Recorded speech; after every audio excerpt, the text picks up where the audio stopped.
नमस्कार, आप देख रहे हैं भारत लाइव और मैं हूं राकेश कुमार। भारत लाइव का आप वह शो देख रहे हैं जिसमें हम पूरे दिन की और पूरे विस्तार से हम पूरे दिन की खबरों को लाकर आप तक रखते हैं और कुछ ना कुछ हमेशा नया आप तक पहुंचाते हैं। आज हम फिर से रातों रात में एक बार फिर से आपका स्वागत करता हूं। मैं राकेश और हमारे साथ मौजूद हैं बाबा। जैसा कि बिहार विधानसभा चुनाव का पहला चरण कंप्लीट हो गया, ख़त्म हो गया, अब दूसरा चरण होना है। 3 तारीख को दूसरा चरण का चुनाव होना है। लगातार सभी पार्टियां अब तैयारियां, लगभग जो पहले चरण की तैयारियां ख़त्म हो गई, अब दूसरे चरण की तैयारियां कर रही है। उसमें से देखा जाए तो सबसे ज़्यादा तेजस्वी यादव की रैलियों में लोगों का जन समर्थन देखने को मिल रहा है। लोगों का रैलियों में भीड़ सबसे ज़्यादा अगर कहीं देखा जा रहा है तो तेजस्वी यादव के रैलियों में देखा जा रहा है। युवा हैं, हालांकि युवा एक और, बिहार में अगर युवा की बात होती है, युवा सीएम उम्मीदवार की बात होती है तो चिराग पासवान भी हैं। लगातार सरकार पर सवाल खड़े करते आए हैं, तेजस्वी यादव भी सवाल खड़े करते आए हैं। लेकिन आज हम तेजस्वी यादव को लेकर बातें करने वाले हैं। तेजस्वी यादव अपनी तैयारियां अब कुछ और ज़्यादा कर दी है, कुछ ज़्यादा सख्ती से तैयारियां कर रही है। अगर हम बिहारी लैंग्वेज में अगर बोलें, बिहारी भाषा में अगर हम बात करें तो वो एक बार फिर से अपना लगाम टाइट कर दिया है उन्होंने। अब लगाम टाइट किस संदर्भ में हम बोल रहे हैं वो तो ऑब्वियसली हमेशा की तरह आप जानते हैं, बाबा आप तक सभी विश्लेषण रखते हैं, तो बाबा से हम जानेंगे कि आखिर लगाम वो कहाँ टाइट किए हैं और क्या कुछ बाबा के पास आज है, वो हम बाबा से जानते हैं।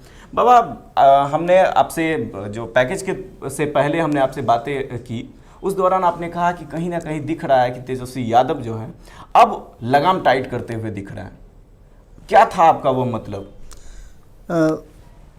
राकेश, सबसे पहली बात तो जी, कुछ अलग चीज़ें देखने को मिल रही हैं इस बार बिहार की राजनीति में भी। जी जी, आपने देखा हो कि बिहार में एक चावल की किस्म अलग अलग तरह की किस्में पैदा की जा रही हैं। जी जी, अब काला चावल भी आने लगा, काला गेहूं भी आने लगा है। जी, उसको पैदा करने के पीछे सिर्फ मकसद यही था जी, कि चीज़ों को बदला जा सकता है कि नहीं बदला जा सकता, एक प्रयोग किया गया था। और इस प्रयोग का रिजल्ट ये है कि उस चावल और गेहूं में, जो ब्लैक चावल और ब्लैक गेहूं है, इसी पटना और पटना के आसपास के बिल्कुल बिल्कुल क्षेत्रों में उसका किया जा रहा है। हमने उसका एक रिपोर्ट भी आपको दिखलाया था। जी जी, उसके पीछे युवाओं का एक सोच था कि अगर चावल उजला हो सकता है तो काला क्यों नहीं हो सकता है। अब उसके बाद ठंडा पानी में बनने वाले चावल भी आ गए। यानी कि कहने का मतलब है कि प्रयोग हमेशा होते रहता है। जी जी, और ये प्रयोग तब ज्यादा सफल होते हैं जब आपके मन में सोच हो। जी जी, बिहार सोचना शुरू कर चुका है। जी, बिहार के युवा सोचना शुरू कर चुके हैं। और कहीं ना कहीं अब जो प्रयोग किया जा रहा है तो कुछ ना कुछ नया निकल के आएगा। बिल्कुल बिल्कुल, इसकी चर्चाएं शुरू से होती रही हैं। आप चाणक्य का नाम सुनते हैं। चाणक्य, जब भी राजनीति की बात होती है चाणक्य की बात होती है, और बिहार की धरती से ही वो पदार्पण हुआ था। बिल्कुल। अब इसमें सबसे बड़ी बात है कि हम चिराग की बात कर रहे हैं, हम नीतीश कुमार की बात कर रहे हैं, हम उपेंद्र कुशवाहा की बात कर रहे हैं, हम पुष्पम प्रिया चौधरी की बात कर रहे हैं, हम तेजस्वी यादव की बात कर रहे हैं। जी जी, इस बात में भारतीय जनता पार्टी कहीं न छुप गई है। जी जी, कारण कि भारतीय जनता पार्टी ने अपना पूरा मुस्तकबिल वो नीतीश कुमार के आगे सुपुर्द कर दिया। अब लड़ाई नीतीश कुमार वर्सेस तेजस्वी यादव हो रही है, और इस लड़ाई को कई कोण से अलग अलग लोग जोड़ रहे हैं। बिल्कुल। अब आइए हम मुद्दे की बात पर आते हैं। हम तेजस्वी की चर्चा क्यों कर रहे हैं? जी, बिहार में जो चुनाव हो रहे हैं, रैलियां हो रही हैं, जी, आंख बंद करके रात का भ्रम तो नहीं पालेंगे आप। जी जी, रैलियां हो रही हैं तो रैलियों में भीड़ आ रही है, जी, और उस भीड़ को देख करके निश्चित रूप से जी, जो भीड़ कभी नरेंद्र मोदी के लिए हुआ करती जी, थी, मोदी मोदी मोदी मोदी, जी, भीड़ चिल्लाती थी। अब बोलना पड़ता है कि आप मोदी मोदी बोलिए। जी जी, ये अंतर पैदा हुआ है। बिल्कुल। पिछले 6 सालों में अंतर पैदा हुआ है, और तेजस्वी यादव ने कम से कम अपने इस राजनीतिक सफर में, जब से वो सक्रिय राजनीति में आए 2015 से लेकर के अब तक 4-5 चुनाव देख चुके हैं। अलग अलग तरह के चुनाव की मैं बात कर रहा हूँ। 2014 का चुनाव भी उन्होंने देखा था, लेकिन उसमें सक्रिय वो नहीं थे। 2015 के चुनाव से उनकी सक्रियता बढ़ी। बिल्कुल बिल्कुल। 2015 देखा, जीते। जी। 2015 के बाद उपचुनाव हुए, जी, देखे, जीते। 2019 का चुनाव आया, जी, हार गए। जी, वो भी देखे जी और हार करके जो पाया उन्होंने।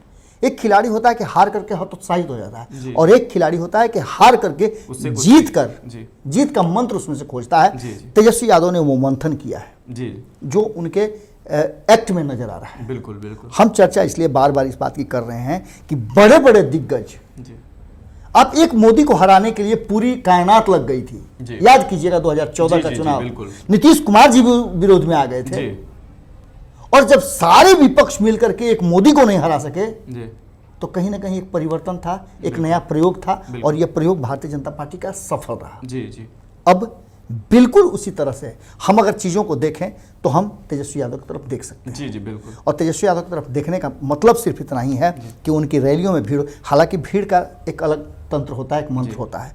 हम उस भीड़ को ये नहीं कह सकते हैं कि ये भीड़ जिताने के लिए पहुंच रही है। जी भीड़ देखने भी पहुंचती है, बिल्कुल। भीड़ भाषणों में भी पहुंचती है। जी, जी। हमने देखा है कि अटल बिहारी वाजपेयी के जी। भाषणों में भीड़ अपार जुटती थी, जी। लेकिन वो जीतते लेकिन नहीं जीतते थे। नहीं थे। जी जी जब जिताने वाले लोग जो उनके पास आए, जब भीड़ ने उन्हें जिताया तो अलग संस्कृति थी। बिल्कुल। दूसरा चीज कि एक महत्वपूर्ण चीज है, हम आज जो चर्चा करने जाने के लगाम उन्होंने टाइट किया, जो आपने जी, शुरुआत जी, में बिल्कुल, कहा, बिल्कुल। हम वहां आना चाहते हैं। उन्होंने फाइट भी बड़ी कर दी है और फाइट बड़ी करने के पीछे कारण था जी उनके पार्टी की तरफ से, उनके गठबंधन की तरफ से। आप बयान देखेंगे बहुत संतुलित आता है। बिल्कुल, तेजस्वी यादव को लगातार घेरा जा रहा है, जी अलग अलग मुद्दों पर घेरा जा रहा है, माता पिता पर घेरा जा रहा है, बिल्कुल। उनके जंगल राज पर घेरा जा रहा है। ये कहा जा रहा है कि अगर वो आ जाते हैं तो आपको ये कष्ट हो जाएगा, इस तरह की आपको दिक्कतें हो जाएंगी, अपहरण शुरू हो जाएगा, डॉक्टर परेशान हो बिल्कुल, जाएंगे, बिल्कुल, बिल्कुल। वगैरह वगैरह सारी बातें कही जा रही हैं। जी। लेकिन इन सब का जवाब न तो आरजेडी दे रही है जी। और न ही तेजस्वी यादव दे रहे जी। हैं। तेजस्वी यादव उस कछुए की तरह जी सिर्फ अपने लक्ष्य की तरफ बढ़ते जा रहे हैं। जी लगातार रोज के रोज 13, 14, 15 रैलियां रैलियां करना, कर रहा। अकेले करना। जी इस बार तो उन्होंने साफ जी सबको रोक दिया है। जी हमने एक रिपोर्ट दिखाई थी, जिस रिपोर्ट में हमने देखा, और जो हम आंकड़े देख रहे हैं पिछले 15 दिनों से जो चुनाव प्रचार चल रहा है, इसमें हमारी टीम अलग अलग जगह गई है। आप लोगों ने भी देखा होगा कि संपादक नमन मिश्रा जी 6 लोगों की टीम लेकर के, 6 टीम लेकर के, 6 लोगों की नहीं 6 टीम लेकर के, मतलब उसमें कम से कम 13-14 लोग हैं, 2 गाड़ियां उनके साथ हैं, और वो अलग अलग जमीनी हकीकत पता कर रहे हैं। उन्होंने साफ तौर पे कहा भी था कि कई चैनल्स को हम देख रहे हैं कि चैनल्स के हेड्स जो हैं, चैनल के लोग जो हैं, वो पटना में बैठ करके अपनी राजनीति कर रहे हैं। बिल्कुल। लेकिन जमीनी हकीकत क्या है, ये जमीन पर ही पता चलेगा। बिल्कुल बिल्कुल। इन सब में हम बात कर रहे थे कि तेजस्वी यादव जितना ज़्यादा, पहले चरण का चुनाव हो चुका, जी आंकड़े भी लगभग आ गए, बिल्कुल। कई आंकड़े तेजस्वी यादव के पक्ष में दिखाए गए हैं। हमने भी दिखाया है कि इसमें हो सकता है कि आंकड़ों में जी। बढ़त तेजस्वी यादव को पिछले से ज़्यादा सीटें मिले। जी हमने उस आंकड़े में बहुत सारी बातें कही थी और उन आंकड़ों में कहने के पीछे हमने सिर्फ एक चीज़ें दिखाई थी कि तेजस्वी यादव जिस तरह से उनके साथ लोग जुड़ रहे हैं, जिस तरह की बातें आ रही हैं, वो उनके पक्ष में जाता दिख रहा है। और नीतीश कुमार की चिंताएं, भारतीय जनता पार्टी का बदला हुआ रवैया, ये बहुत कुछ परिवर्तन कर रहा है। बिल्कुल, इसके साथ हमने 6 रैलियां देख ली प्रधानमंत्री नरेंद्र मोदी जी की। उन 6 रैलियों के अलग अलग स्वरूप हमें नजर आए, लेकिन तेजस्वी यादव की रैलियों में, और एक शख्स और है जिसकी रैलियों में एक तरह की एक रूपता देखने को मिल रही है, सिर्फ तेजस्वी यादव ही नहीं है, एक शख्स और है जिसकी रैलियों में एक रूपता नजर आ रही है, और वो है उपेंद्र कुशवाहा। ये दो लोगों की रैलियां हम जो देख रहे हैं, उस रैलियों का एक अलग संस्कृति और प्रकृति है। बिल्कुल बिल्कुल। कारण कि ये दोनों रैलियां बहुत ज्यादा आम जनता से कनेक्ट हो रही हैं। जी जी जी रात के 12 बजे भी हमने देखा है कि अगर तेजस्वी यादव हैं तो लोग हैं, जी अगर उपेंद्र कुशवाहा हैं तो लोग हैं, लेकिन बाकी के लोगों की रैलियों में उस तरह का कनेक्टिविटी नहीं आ रहा है। जी। अब इसमें सबसे बड़ी बात है कि जो लोग तेजस्वी यादव के अगल बगल में हैं, जी वो उन्हें उत्साहित कर रहे हैं। बिल्कुल। लेकिन तेजस्वी यादव ने जिस तरह का उत्साह से अपने आप को अलग रख लिया, वे स्टिल हो गए हैं। हमने एक फिल्म में मुझे याद नहीं आ रही है, शायद रघुवंशम या कौन सी फिल्म थी, जिस फिल्म में अमिताभ बच्चन ने अपने पुत्र से मोह भंग कर लिया था, घर से निकाल दिया था कुछ कारणों से। सूर्यवंशम था फिल्म का नाम। बार बार वो फिल्म रिपीट होती है और मैंने उस फिल्म को 2-3 बार देखा है। उस फिल्म में एक प्रसंग आता है जिसमें जब चर्चाएं होती हैं अमिताभ बच्चन की अपनी पत्नी से, उस फिल्म के मैं किरदार की बात कर रहा हूं, तो वो बताते हैं कि किस तरह से एक पत्थर को तराशने के लिए उस पर चेनी हथौड़ी की बातें करते हैं, बिल्कुल। और वो बातें आप प्रसंग जी आप बिल्कुल इस बार के चुनाव में यूज कर सकते हैं। बिल्कुल। जितने तरह के हथौड़े हैं, जितने तरह के छेनी हैं, जितने तरह के प्रहार हैं, सब किए जा रहे हैं। हर दोस्त भी हथकंडे दुश्मन हो गए अपनाए जा हैं, सब कुछ हो गया है।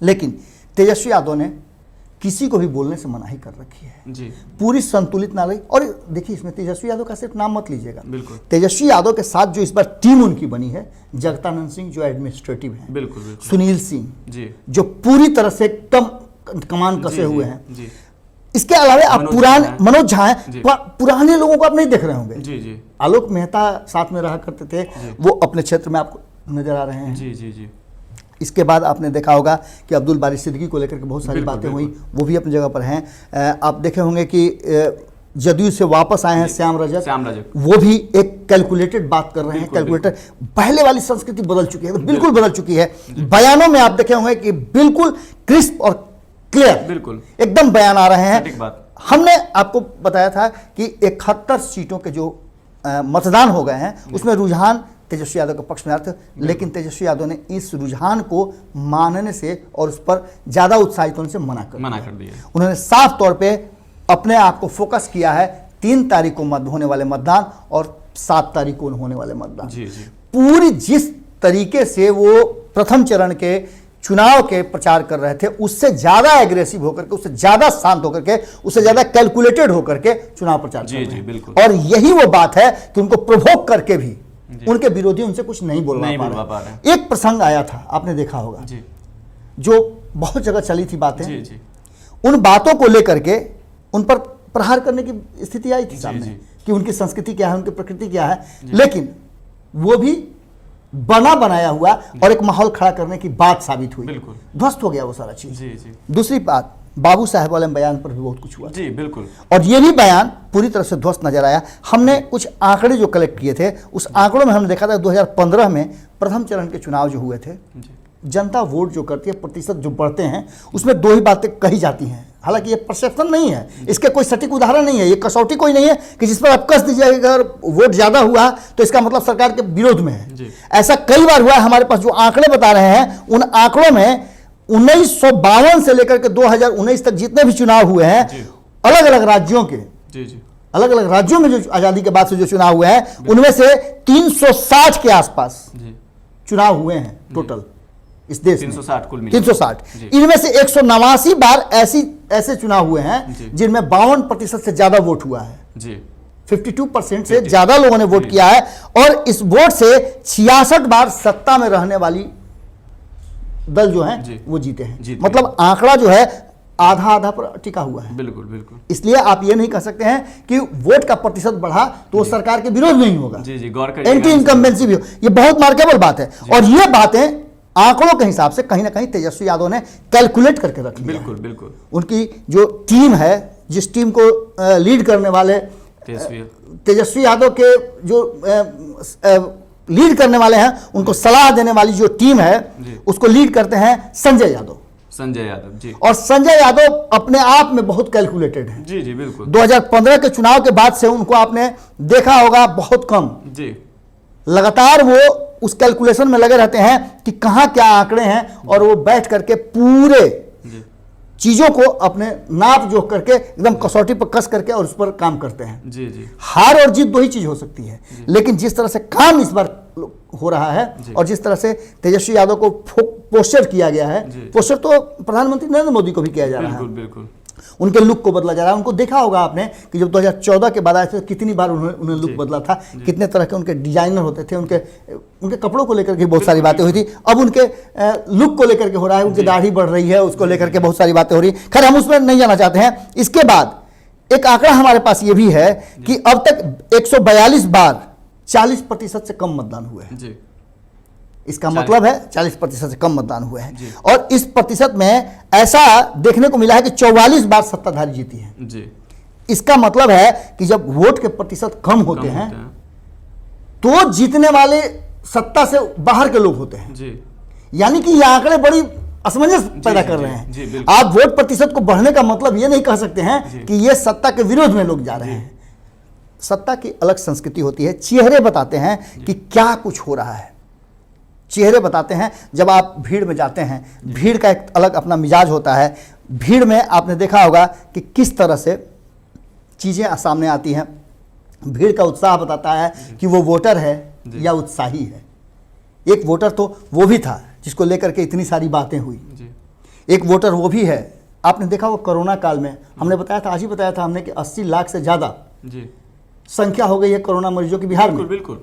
लेकिन बिहार ने कोरोना को तमाचा मारा है जी। गजब का तमाचा मारा है आप लोगों ने कोरोना को एकदम ध्वस्त कर दिया है। वो प्रधानमंत्री जी। जो आपको 24 मार्च की रात में ये कहते हैं कि भैया घर से बाहर मत निकलिएगा, कोई रोड पर ना निकले जी।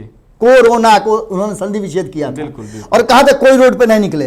आज चुनाव आ गए हैं बिहार में, प्रधानमंत्री से लेकर के उनके सारे अमला फैला जो छुपे हुए थे घर में, बिहारियों को लाने से इनकार कर रहे थे। बिहार के लोगों से उनको ये लग रहा था कि आ जाएंगे तो भैया बिहार में बेरोजगारी फैल जाएगी, ये हो जाएगा। सबसे बड़ी बात यह है कि कहीं ना कहीं वो जो समय था उसे बिहार की जनता ने बदल दिया। अब ये वो जनता भी है, आपके घर से भी लोग बाहर में गए होंगे, बिल्कुल। हमारे घर से भी बहुत सारे हमारे रिश्ते नाते के लोग बाहर काम करते थे, वो लौट करके इस कोरोना काल में आए और आए तो वो अपनी दुख, अपनी व्यथा निश्चित रूप से अपने परिवार के लोगों, परिजनों को बताएंगे, गांव में बताएंगे। और वो गांव में बताएंगे तो उसके असर क्या होंगे, ये सारी चर्चाएं तो होती होंगी जो हम करते हैं चर्चाएं। हम ये चर्चाएं अपने पास से तो लाते नहीं हैं, ये चर्चाएं कहीं ना कहीं आप सभी लोगों के बीच से कलेक्ट होकर हमारे पास आते हैं। हम उन चीज़ों पर अपनी कसौटी रखते हैं और कसते हैं उस पर। हम ये देखते हैं, उसमें जोड़ घटाव गुना भाग करते हैं कि आप क्या कह रहे हैं और आपके कहने का मतलब क्या है। हम उसके आधार पर जोड़ घटाव करते हैं। लेकिन इन सब से भी तेजस्वी यादव अलग है जी। लेकिन एक बात बाबा, जिस तरीके से अभी कोरोना काल में इतनी सारी जो घटनाएं हुई, बहुत सारी चीज़ देखने को मिला, कोरोना, बाढ़, बहुत सारी चीज़ें हुई इन दिनों अभी बिहार में। और उसके बाद अभी जो अचानक से बिहार विधानसभा चुनाव की बातें आ रही थी, चुनाव भी प्रथम चरण का चुनाव हो गया और प्रथम चरण के चुनाव के बाद जो मतदान का आंकड़ा आया है बाबा से 54% जो मतदान किए गए इस बार जी। तो कहीं ना कहीं बाबा इस बार जो कोरोना काल के बावजूद इस तरीके से जो मतदान का जो परसेंटेज आया है बाबा, ये कहानी कुछ और कह रही है। बिल्कुल, आप भी जनरल परसेप्शन की बात करें, आप पत्रकारिता के छात्र भी हैं, तो निश्चित रूप से आप चीजों को देखेंगे। लेकिन वही मैं बता रहा हूं कि इसकी कोई कसौटी नहीं है, इसका कोई फॉर्मूला नहीं है कि आप इस फॉर्मूले पर रख देंगे तो आपका सम सोल्व हो जाएगा, ऐसा कुछ नहीं है। आपको एक चीज बता रहे हैं कि आप एक चीज समझिए। जब हमारी बातचीत हुई तेजस्वी यादव के कोर टीम के लोगों से, हमने पूछा, चूंकि मेरी इच्छा जो थी, हम ये कुरेदना था कि वो इस 71% पर जो आंकड़े आए हैं 71 सीटों के, इस आंकड़ों में अधिक आंकड़े ये हैं कि इसमें लीड कर रही है आरजेडी। तो उन लोगों के मन में कोई फूट रहा है लड्डू क्या, जो 2015 में भारतीय जनता पार्टी के पास फूट रहा था कि उन्होंने चुनाव के जैसे ही पोस्टल बैलेट के गिनती शुरू हुई, उन्होंने पटाखा छोड़ना शुरू कर दिया था। हमको लगा कि इस तरह का कुछ होगा, लेकिन इतना कैलकुलेटेड था कि मैंने कई बात पूछी। मैंने कहा कि इस बार एनडीए की प्रकृति कुछ अलग है, उसकी संस्कृति कुछ अलग है, उसकी जटिलता कुछ ज्यादा बढ़ गई है, क्योंकि साथ रहते हुए अलग अलग है जी। कहीं ना कहीं देखा जाए तो बाबा आरजेडी जो है संतुलित ढंग से जो है अपनी बयानें रखी है और सिक्के के दोनों पहलू को साथ लेके चल रही है। बिल्कुल, मैं वही बात कर रहा था राकेश कि जब हमने बात किया तो हमने एनडीए की जटिलता बता करके और हमने पूछा कि शायद उससे वो खुले कि भाई आप तो अब लीड कर रहे हैं। एनडीए की जटिलता है कि एनडीए में दोनों भाई साथ साथ चल रहे हैं, बड़ा भाई छोटा भाई की बातें हो रही हैं, 122 121 सीट दोनों ने ले लिया, लेकिन दोनों अलग अलग कैसे हैं। इसलिए कि 122 लेने वाला किसी को 7 सीटें देकर के 115 पे अपने लड़ रहा है और 121 सीट लेने वाला किसी को 11 सीट देकर के 110 पे अपने लड़ रहा है। इसका मतलब कि दोनों अलग अलग हैं, तो इसका तो फायदा आपको मिलेगा। दूसरा चीज कि हमने ये भी बताया कि एक भाई जो है कहता है कि हम तो एनडीए में हैं, लेकिन चुनाव लड़ता है उसके खिलाफ। हम चिराग पासवान की बात कर रहे हैं, वो एनडीए में तो है और एनडीए में उनको भारतीय जनता पार्टी रखे हुए हैं, लेकिन उसके बावजूद वो नीतीश कुमार के खिलाफ चुनाव लड़ रहे हैं और वो कह रहे हैं कि भारतीय जनता पार्टी के साथ वो सरकार बनाएंगे। तो क्या आम जनता इस चीज को समझ नहीं रही है? अब ऐसे में तो आपका भाई आगे बढ़ना चाहिए। उसके बाद भी उनका कहना है कि नहीं, हमें इस बात से मतलब नहीं है कि कौन किसके खिलाफ लड़ रहा है, कौन किसके साथ कर रहा है। हमें सिर्फ एक ही बात का फोकस करना है कि बिहार जो बदलाव चाहता है वो बदलाव कैसे लाएं। हमारा फोकस इस बात पर है। हम पुरानी सारी बातों को भूल जाते हैं। हम माफी भी मांग लेते हैं बिहार की जनता से कि जो भी गलतियां हो गई हों, चाहे नीतीश जी से हो, चाहे हमारे पिताजी से हो, या फिर 18 महीना हमारे साथ जो सरकार चली उस पे हो, हम नीतीश कुमार जी से भी कहना चाहते हैं कि जब हम बुरे थे, हम खराब थे, तो आपने 18 महीना हमारे साथ क्यों शासन चलाया? आपको नहीं चलाना चाहिए था। आप इतने ही ज्यादा पाक साफ थे, इतने ही ज्यादा ईमानदार थे, इतना ही ज्यादा हमें आप गलत समझते थे, तो हमारे साथ नहीं आना चाहिए था।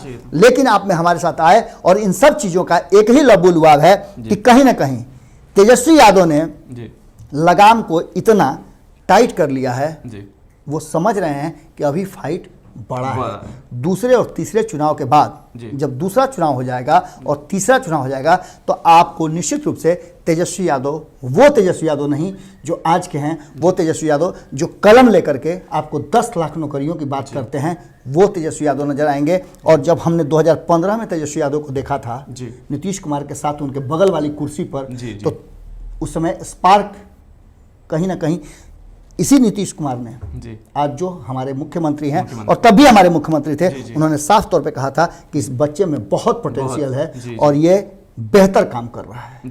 हालांकि तेज प्रताप के प्रति उनका ऐसा रुझान नहीं था, लेकिन तेजस्वी को लेकर के वो बड़ी ही पॉजिटिव थे।